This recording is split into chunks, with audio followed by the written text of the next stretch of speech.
Decade ago, United were among the big clubs in not just England, in the whole of Europe.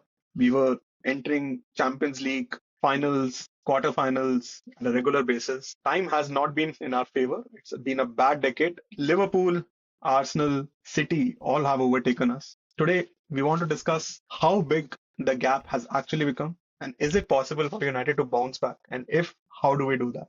Manchester United have been on that journey to try and come back from challenges we've been facing over the years. And you spoke about United getting into Champions League final, and I look at the period between 2008 and 2011 where we reached like three Champions League finals in a space of what 4 years, 2008, 9, and then 11.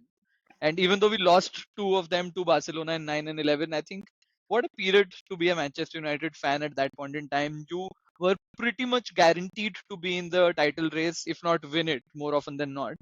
And then you were going deep into Champions League competitions every other year. So, yeah, I think we've come far off from that. And right now, I mean, truly, the fight is to get into European places, somehow remain relevant from a European standpoint. And we are a fair distance from that. I think that is safe to say. What do you think? Yeah, I mean, I think it's our post-Fergie era, and a lot of it, I think I can pin it to managerial appointments. I mean, it could have been that a Pep Guardiola or a Jurgen Klopp was coming to United, but no, I mean, we had a merry-go-round of managers, Moyes, LVG, Mourinho. Like we've had our fair share of different kind of managers, right? Proven winners, proven Premier League managers, new managers, and now we have on our behalf as Ruben Amorim, someone who is unproven. So it really begs the question, does Ruben Amorim have it in him to bridge the gap between right now where we see Liverpool, right now where we see Arsenal, right now where we see City? Because these teams, if nothing, have been consistent for the last 4 or 5 years. Yeah, yeah. And I think we don't definitely have a concrete answer to that. The thing is that do we one have the ecosystem as a club around that? And one could argue that Ineos have been trying to create that ecosystem to some extent. Time will only tell if they've been successful in creating that ecosystem around the manager for the manager to be successful. And you spoke about the fact that Amorim has only been successful in a Portuguese league so far, Mhm. and that is no guarantee of success in a club as big as Manchester United. We have seen managers who have been relatively new to the main job as a manager in Arteta, for example. He was assistant to Guardiola for a long time and then took up Arsenal as his first big job. And he was given the right amount of time by Arsenal first couple of seasons. They had fair share of struggles, and the club created the ecosystem. The club got the players Arteta wanted, and they've been rebuilding the squad for some time. And with three second place finishes, and this year being probably their biggest chance to win a title, one could argue that any new manager requires time. United have not given any manager such time. So that is definitely that something any manager will need. You can't change a club in a season or two. So that is one thing.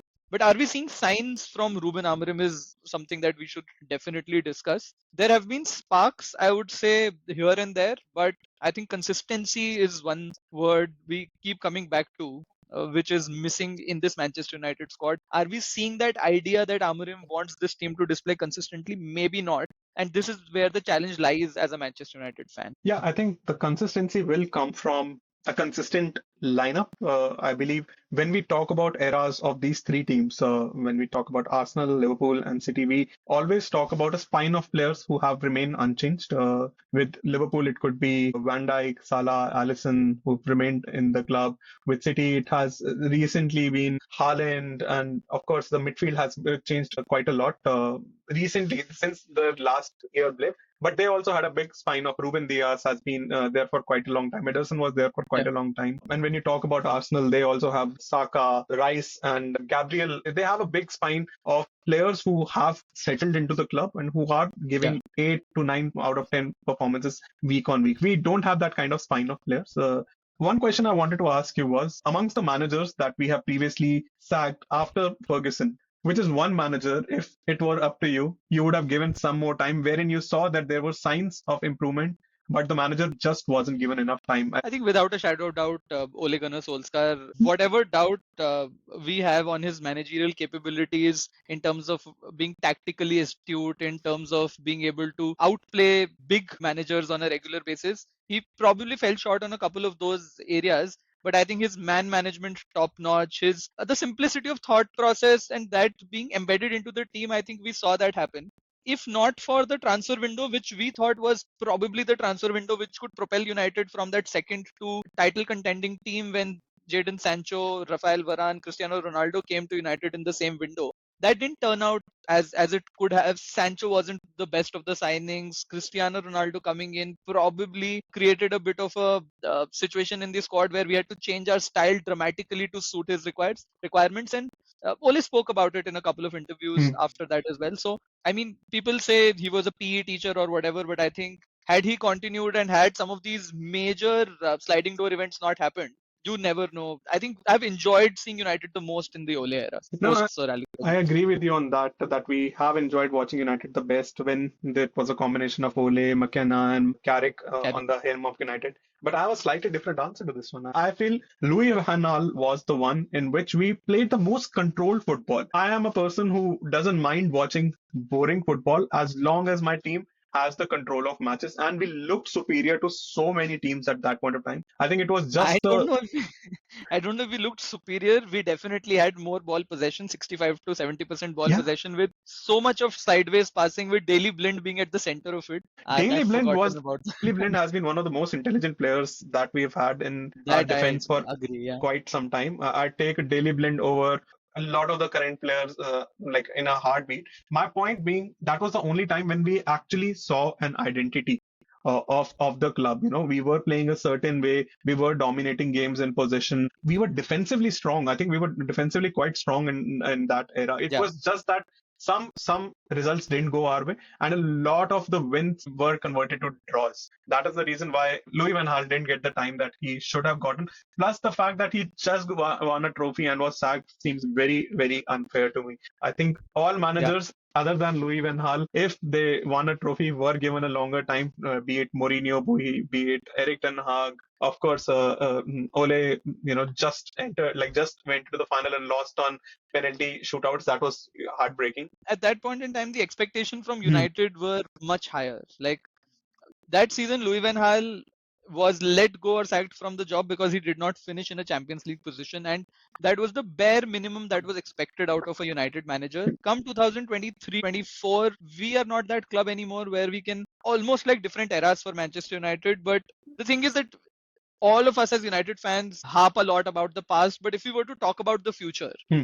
if we were to say, based on the current squad that we have, if we have to bridge the gap between Manchester City, Arsenal, Liverpool, and you spoke about the fact that we need a spine of players who need to be consistently good. In this squad, do you see a spine of players? Do you see potential in some of these? And where do you think you will have to make additions for that spine to become stronger? I mean, it's clear, it's been well documented that midfield is one place where we have to improve. And for me, more than bridging the gap with these teams and beating them on the pitch, it is about winning the matches that United should be winning. I don't think Yeah, that we should be languishing behind the likes of Aston Villa, Brighton, Newcastle United. I mean, times have changed, all teams are improving. We have to maintain our consistency by one, winning all the games home and away to promoted teams. Second, winning at least all the home games against the mid-table sides. Yes, you will lose some, you yeah. will draw some away games against these sides,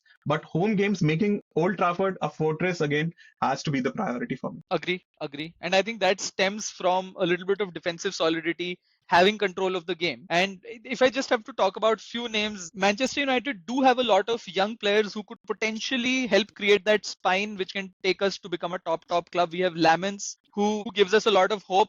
We haven't had the best of the goalkeepers in the last few years. Last 2 seasons of David De Gea, then 2 years with Onana Baynder combo haven't been the greatest for us. In defense, Euro has that promise. In midfield, Menu has that promise. And hopefully, Sesko can continue to grow in stature. And these 4 5 players can really create that spine for Manchester United. but it will still take at least a couple of years for them to reach that potential. Definitely, definitely. And I also feel that we need another midfield stalwart who can take the game forward.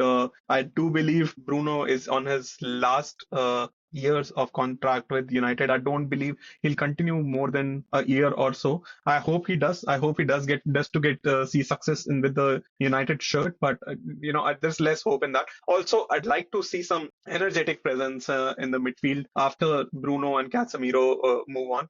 But yes, we do have the spine.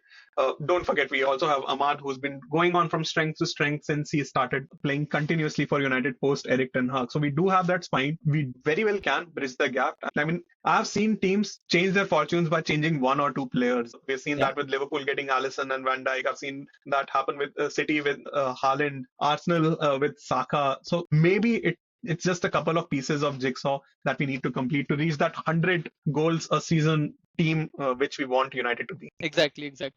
Hopefully the club can reach the heights again very soon. There are talks of us getting into a new stadium by 2030, the new Old Trafford. Hopefully, as we reach the new Old Trafford, we are back into the title race. We are back winning the Premier League Championship once again. Thanks for joining us. This has been a fun one. Let us know your thoughts in terms of what you believe needs to be done to take United back to the top. And yes, as always, this is our perch. Let's knock him off. Until next time, stay United.